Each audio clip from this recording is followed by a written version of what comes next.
வணக்கம். மற்றொரு உலக நிலவரங்களுடன் இணைந்திருக்கின்றோம். குறிப்பாக மத்திய கிழக்கில் நிலவும் பதற்றங்களுக்கு மத்தியில் அமெரிக்கா மற்றும் ஈரான் இடையிலான பேச்சுவார்த்தைகள் தொடர்பான ஒரு விடயம் முன்வைக்கப்படுகிறது. இந்த பேச்சுவார்த்தையானது நாளைய தினம் பாகிஸ்தானில் இஸ்லாமாபாத்தில் நடைபெற இருப்பதாக கூறப்படுகின்றது. இந்த நிலையில் இருதரப்பு இடையே முக்கியமான ஒரு 5 விடயங்கள் தொடர்பில் தான் இந்த போருக்கு இல்லாட்டி ஒரு மிகப்பெரிய ஒரு தடையாக இருக்கக்கூடியதாக பார்க்கப்படுகிறது. இந்த நிலையில் பார்க்கிற போது பாகிஸ்தானில் நடைபெற இருக்கக்கூடிய பேச்சுவார்த்தையை வெற்றி பெற வேண்டுமாக இருந்தால் இந்த 5 பிரச்சனைகளுக்குமான ஒரு தீர்வு எட்டப்பட வேண்டும். அவ்வாறு தீர்வு எட்டப்படுகிற போதுதான் இந்த பிரச்சனை, இந்த போர் முடிவுக்கு கொண்டு வரப்படும் என்று சொல்லி எதிர்பார்க்கப்படுகிறது. எனவே அந்த 5 விடயங்கள் என்ன என்பது தொடர்பாக தான் இந்த பதிவில் பார்க்க போகின்றோம். அந்த வகையில் பார்க்கிற போது அமெரிக்காவினுடைய ஈரானின் அணு ஆயுத திட்டத்தை முழுமையாக நிறுத்த வேண்டும் என்று வலியுறுத்தி வருகின்றது. அது உங்களுக்கு தெரியும். ஆனால் ஈரான் சொல்கின்றது, அணு ஆயுத திட்டத்தின் மீது விதிக்கப்படுகின்ற எந்த ஒரு கட்டுப்பாடுகளாக இருந்தாலும் அது சில வருடங்களுக்கு தான் அந்த கட்டுப்பாடுகளை தாங்கள் ஏற்றுக்கொள்வதாக அவர்கள் கூறியிருக்கின்றார்கள். உங்களுக்கு தெரியும், அமெரிக்கா 20 ஆண்டுகள் அந்த அணு ஆயுதத்தை நிறுத்தி வைக்க வேண்டும் என்று சொல்லியிருந்ததும் அதற்கு ஈரான் மறுத்திருந்ததும் உங்களுக்கு தெரியும். இதே நேரத்தில் இந்த வேறுபாடு தான் இருதரப்புக்கு இடையிலான ஒரு முருகல் நிலையை மேலும் வலுப்படுத்துவதாக பார்க்கப்படுகிறது.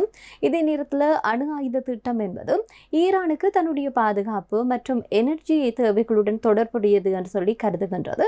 எனவே இந்த முழுமையான நிறுத்தம் என்பது ஏற்றுக்கொள்ள முடியாது என்று சொல்லி ஈரான் திட்டவட்டமாக அதனை சொல்லிவிட்டது.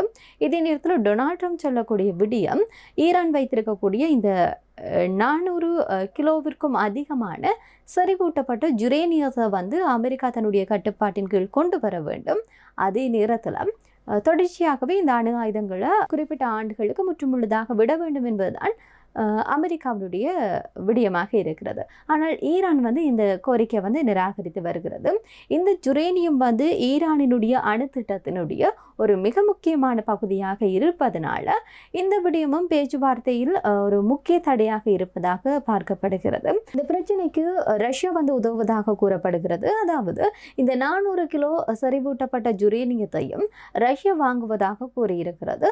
இதுதான் ஒரு பிரச்சனையாக இருக்கிறது. இதில் அடுத்து இருக்கக்கூடிய பிரச்சனை இந்த ஈரான் அமெரிக்கா தன்னுடைய அந்த துறைமுகங்களுக்கு விதித்திருக்கக்கூடிய கடற்படை தடைகளை முழுமையாக நீக்கினால் மட்டும்தான் ஹார்முஸ் நீரிணை கப்பல் போக்குவரத்து கட்டுப்பாடுகள் இன்றி அது சுதந்திரமாக செல்லும் என்று சொல்லி திட்டவட்டமாக ஈரான் அறிவித்திருக்கிறது. ஆனால் ட்ரம்ப் இந்த போர் நிறுத்த ஒப்பந்தம் கைச்சாத்திடப்பட்டால் மட்டும்தான் தங்களுடைய அந்த கடற்படை விடயங்களை அங்கிருந்து அகற்றுவோம் என்று சொல்லி அது மட்டும் இது தொடரும் என்று சொல்லி ட்ரம்ப் கூறியிருக்கின்றார். எனவே இந்த உலக எண்ணெய் வர்த்தகத்தில் முக்கிய வழியாக இருக்கக்கூடிய ஹார்முஸ் நீர்நிலையானது இந்த பிரச்சனையினால பாதிக்கப்படுவதனால இந்த பேச்சுவார்த்தையில் மிக முக்கியமான ஒரு விடயமாக பார்க்கப்படுகிறது. சொல்ல போனால் இந்த தடையை நீக்கி அமெரிக்க கடற்படை வெளியேறினால் மட்டுமே 2ஆம் கட்ட பேச்சுவார்த்தைக்கு கூட தாம் செல்வதாக ஈரான் தெரிவித்திருந்தது. ஆனால் இரு நாடுகளுக்கு மத்தியிலான இந்த மத்தியஸ்த நாடுகள் இருக்குதானே, அந்த நாடுகளுடைய விடயங்கள் தான் சமரச பேச்சுவார்த்தைகள் இல்லாட்டி அந்த நாடுகள் நடத்தி இருக்கக்கூடிய விடயங்கள் தான் ஈரானை பாகிஸ்தானுக்கு அழைத்திருப்பதாக சொல்லப்படுகிறது. இந்த நிலையில் ஈரான் அதிகாரிகள் இந்த ஒப்பந்தத்தில் அமெரிக்காவும் உலக நாடுகளும் ஈரான் மீது விதித்திருக்கக்கூடிய இந்த பொருளாதார தடைகளை நீக்க வேண்டும் என்று சொல்லியும், அதே நேரத்தில் உலக நாடுகளில் முடக்கப்பட்டிருக்கக்கூடிய 200 பில்லியன் டாலர்களை விடுவிக்க வேண்டும் என்று சொல்லியும் சொல்லப்படுகிறது. இது ஈரானுடைய பொருளாதாரத்தை மீட்டெடுக்க உதவும் என்று சொல்லி அந்த மத்தியஸ்தராக இருக்கக்கூடியவர்கள் நம்புகின்றார்கள். அமெரிக்கா இந்த கோரிக்கையை ஏற்க வருமா என்பது ஒரு கேள்விக்குறியான விடயமாகத்தான் இருக்கிறது. இதுவும் இந்த விடயங்கள்ல ஒரு முக்கியமான பிரச்சனையாக இருக்கிறது. எனவே ஈரான் அமெரிக்கா மற்றும் இஸ்ரேல் தாக்குதலில் ஏற்பட்டிருக்கக்கூடிய இந்த சேதங்களுக்கு 270 பில்லியன் டாலர் இழப்பீடு வழங்க வேண்டும் என்று சொல்லியும் ஈரான் தொடர்ச்சியாகவே கோரிக்கை விடுக்கிறது. இந்த கோரிக்கை அமெரிக்காவிற்கு ஒரு பெரிய சவாலாக இருக்கிறது. 270 பில்லியன் என்று சொல்லி பார்க்கிற போதும் இந்த பிரச்சனையும் இந்த பேச்சுவார்த்தை நடத்துவதற்கு ஒரு முக்கிய ஒரு தடையாக இருப்பதாக பார்க்கப்படுகின்றது. எனவே இந்த தடைகள் எல்லாம் நீங்கி பேச்சுவார்த்தை நடைபெறுமாக இருந்தால் மத்திய கிழக்கு நாட்டில் மீண்டும் அமைதி ஏற்படும்.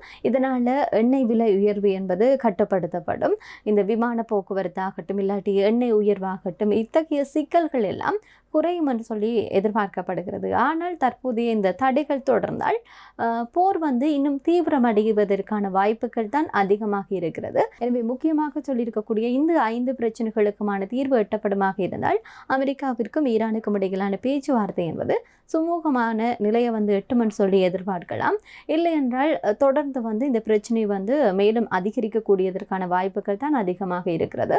இந்த பரபரப்பான சூழ்நிலைக்கு மத்தியிலும் கட்டார் வந்து பல வாரங்களுக்கு பிறகு தன்னுடைய இந்த விமான நிலையத்தை வெளிநாட்டு விமானங்கள் பயன்படுத்துவதற்கு நேற்று வந்து திறந்திருக்கிறது.